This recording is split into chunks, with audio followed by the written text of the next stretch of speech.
মৰমৰ ছাত্ৰ-ছাত্ৰীসকল, আজি আমি আকৌ নতুন ভিডিঅ' এটা লৈ আহিছো। ইয়াৰ আগৰ ভিডিঅ'টোত আমি ডিটাৰমিনাৰ্ছ আৰম্ভ কৰিছিলো।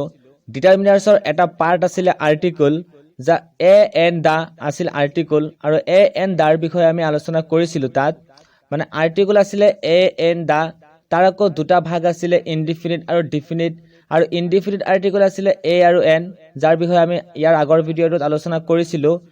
সেইটো ভিডিঅ'ৰে এইটো ভিডিঅ' সেকেন্ড পাৰ্ট হয়। সেইটো আছিল প্ৰথম পাৰ্ট আৰু এইটো হ'ল সেকেন্ড পাৰ্ট। তোমালোকে যদি সেইটো ভিডিঅ' এতিয়াও চোৱা নাই তেন্তে চাই ল'বা। মই লিংকটো এইটো ভিডিঅ'ৰ ডিছক্ৰিপশ্যনত দি দিছো। চাই পেলাই এ আৰু এনৰ ব্যৱহাৰটো তাৰ পৰা শিকি ল'বা। তাত আমি ইনডিফিনিট আৰ্টিকলৰ বিষয়ে আলোচনা কৰিছিলো, তাৰ মানে এ আৰু এনৰ বিষয়ে।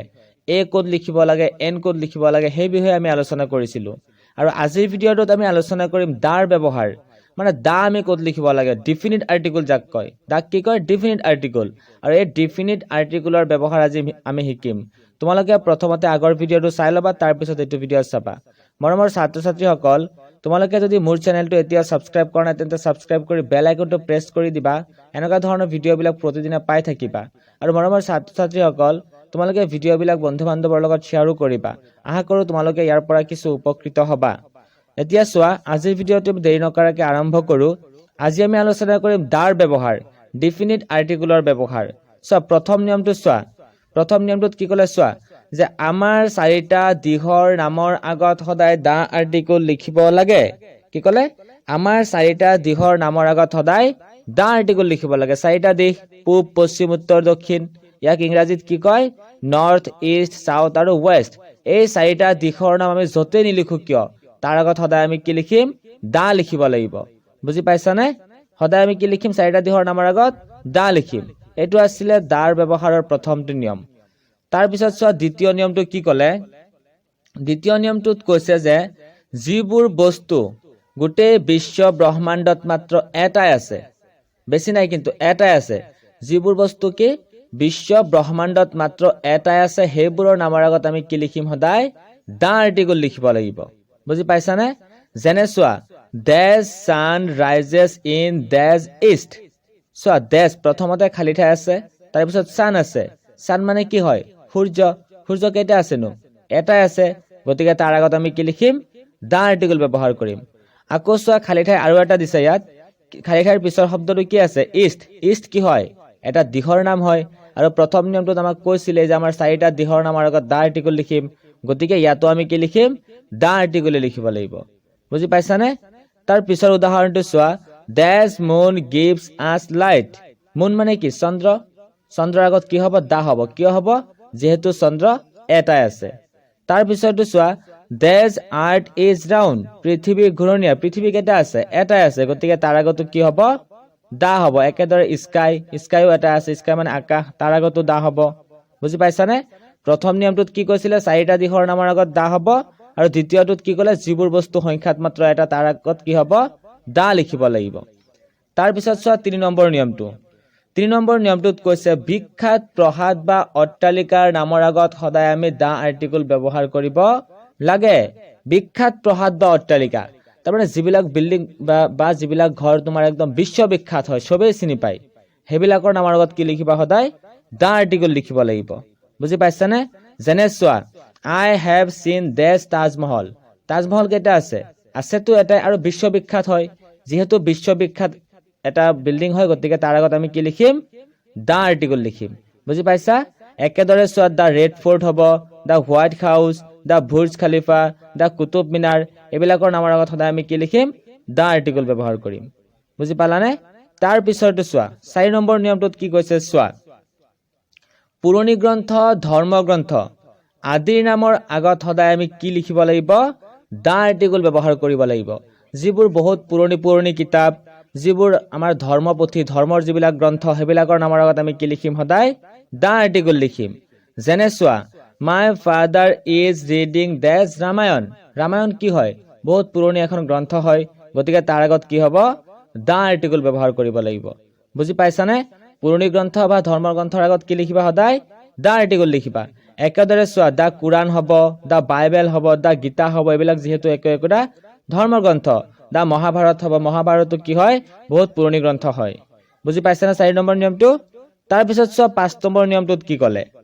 5 নম্বৰ নিয়মটোত কৈছে কোনো ব্যক্তি বস্তু বা ঠাইক যদি আমি নিৰ্দিষ্টকে বুজাব লগা হয় তেন্তে তাৰ আগত সদায় আমি কি লিখিম দা আৰ্টিকল ব্যৱহাৰ কৰিম কোনো ব্যক্তি বস্তু বা ঠাইক নিৰ্দিষ্টকে বুজালে আমি কি লিখিম দা যেনে চোৱা হি ইজ দ্যাট ইউৰোপিয়ান বয় হু কেম হিয়াৰ এষ্টাৰডে সেইজন ইউৰোপিয়ান ল'ৰা যোন যোৱাকালি ইয়ালৈ আহিছিলে মানে যোৱাকালি ইয়ালৈ অহা ল'ৰাজন ইউৰোপিয়ান মানে ইয়ালৈ অহা ল'ৰাজনক কি কৰিছে নিৰ্দিষ্ট কৰি বুজাইছে সেইকাৰণে আমি তাৰ আগত কি লিখিম জানা দা লিখিম চোৱা যদি বাক্যটো হি ইজ দ্যাট ইউৰোপিয়ান বয় লৈকে থাকিলেহেঁতেন অনলি বয় থাকি ফুল ষ্টপ থাকিলেহেঁতেন তেন্তে কিন্তু আমি কি লিখিলোহেঁতেন এ আৰ্টিকল ব্যৱহাৰ কৰিলোহেঁতেন কাৰণ শব্দৰ প্ৰথম আখৰটো ই আছে ভাৱেল আছে এন দিব লাগিছিলে কিন্তু ভাৱেলৰ উচ্চাৰণটো আমি ইউৰ দৰে কৰিছো ইউৰোপিয়ান হৈছে গতিকে কি দিব লাগিছিলে এ দিব লাগিছিলে কিন্তু আমি এও নিদিও আৰু এনো নিদিও কিয় নিদিও যিহেতু নিৰ্দিষ্ট কৰিছে চোৱা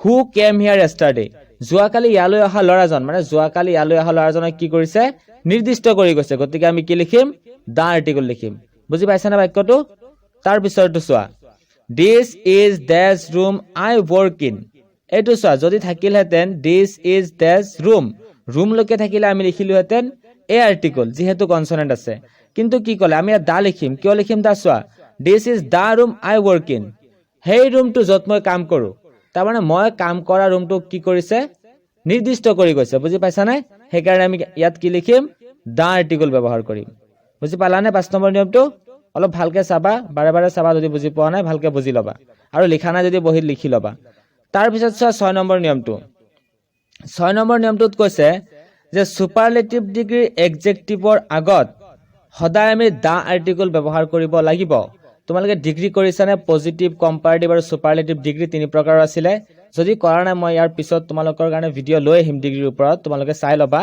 আৰু সুপাৰলেটিভ ডিগ্ৰী যিটো পজিটিভ হয় সেইটো সাধাৰণ বাক্যবিলাক কম্পেয়াৰটো যিটো আমি তুলনা কৰি কওঁ আৰু যিটো তোমাৰ সুপাৰলেটিভ হয় যিটো সৰ্বোচ্চ বা সৰ্বনিম্ন বুজায় সেই সুপাৰলেটিভ ডিগ্ৰী এডজেক্টিভটোৰ আগত সদায় আমি দা আৰ্টিকল ব্যৱহাৰ কৰিম যেনে উদাহৰণকেইটা চাই লোৱা এতিয়া পাছত বাৰু মই ডিগ্ৰীৰ ওপৰত ভিডিঅ' লৈ আহিম চাই পেলাই বুজি পাই যাবা এতিয়া চোৱা উদাহৰণটো he is that best boy in the class he ক্লাছটোৰ ভিতৰত আটাইতকৈ ভাল ল'ৰা সৰ্বোচ্চ বুজাইছে সবতকৈ বেছি ভাল গতিকে তাৰ আগত আমি দা লিখিম বেষ্ট হ'ল সুপাৰলেটিভ ডিগ্ৰী এডজেক্টিভ দেই তাৰ আগত আমি কি লিখিম দা একেদৰে পিছৰটো চোৱা she is that most beautiful girl most beautiful মানে ধুনীয়া আৰু মষ্ট বিউটিফুল মানে আটাইতকৈ ধুনীয়া সবতকৈ বেছি বুজাইছে আৰু মষ্ট বিউটিফুল হ'ল এটা সুপাৰলেটিভ ডিগ্ৰী এডজেক্টিভ গতিকে তাৰ আগত আমি কি লিখিম দা আৰ্টিকল ব্যৱহাৰ কৰিম একেদৰে পিছৰটো চোৱা Raju is that strongest boy in the village Raju গাঁওখনৰ ভিতৰত আটাইতকৈ শক্তিশালী ল'ৰা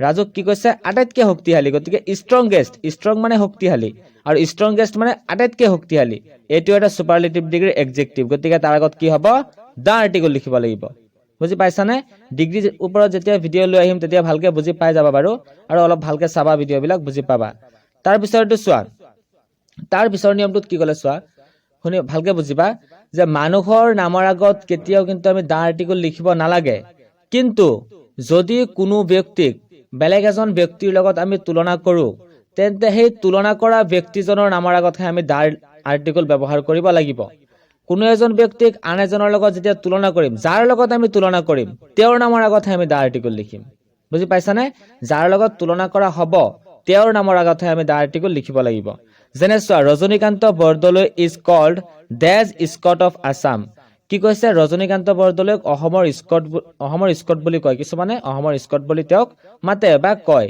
কাৰ লগত তুলনা কৰিছে ৰজনীকান্ত বৰদলৈক স্কটৰ লগত তুলনা কৰিছে যিহেতু ৱাল্টাৰ স্কট যিহেতু স্কটৰ লগত তুলনা কৰিছে গতিকে তেওঁৰ নামৰ আগতহে আমি দা আৰ্টিকল লিখিম ৰজনীকান্ত বৰদলৈৰ নামৰ আগত কিন্তু দা আৰ্টিকল ব্যৱহাৰ নকৰো দা ক'ত লিখিম যাৰ লগত তুলনা কৰিছে যাৰ লগত তুলনা কৰা হৈছে তেওঁৰ নামৰ আগতহে আমি দা আৰ্টিকল লিখিম বুজি পালানে একেদৰে পিছৰটো চোৱা Kalidas is the Shakespeare of India Kalidas কি হয় ভাৰতৰ শেক্সপিয়াৰ হয় বুলি কৈছে বুজি পাইছা কালিদাসক কাৰ লগত তুলনা কৰিছো শেক্সপিয়াৰৰ লগত সেই যাৰ লগত তুলনা কৰা হৈছে তেওঁৰ নামৰ আগতহে আমি দা লিখিম কালিদাসৰ নামৰ আগত কিন্তু দা নিলিখো শেক্সপিয়াৰৰ নামৰ আগতহে আমি দা আৰ্টিকল ব্যৱহাৰ কৰিম বুজি পাইছানে এইটো আছিল 7 নম্বৰ নিয়ম আৰু 5টা নিয়ম আছে টোটেল দা আৰ্টিকলৰ 12টা নিয়ম আছে মই 12টা নিয়ম ভাবিছিলোঁ শিকাই দিম বুলি ইয়াত কিন্তু ভিডিঅ'টো বহুত দীঘল হৈ যোৱাৰ বাবে ইয়াত সকলোখিনি কথা ক'ব নোৱাৰিলোঁ 7টা নিয়ম আজি মই ডিছকাছ কৰিছোঁ তোমালোকে ভালকে লিখি ল'বা বহিত আৰু বাৰে বাৰে চাই ভালকে বুজি ল'বা আৰু বাকি 5টা নিয়ম মই পাৰ্ট 3 লৈ আহিম এইটো ভিডিঅ'ৰ 3 নম্বৰ পাৰ্টত মই লৈ আহিম তোমালোকে ভালকে চাই বুজি ল'বা আৰু বহিত লিখি ল'বা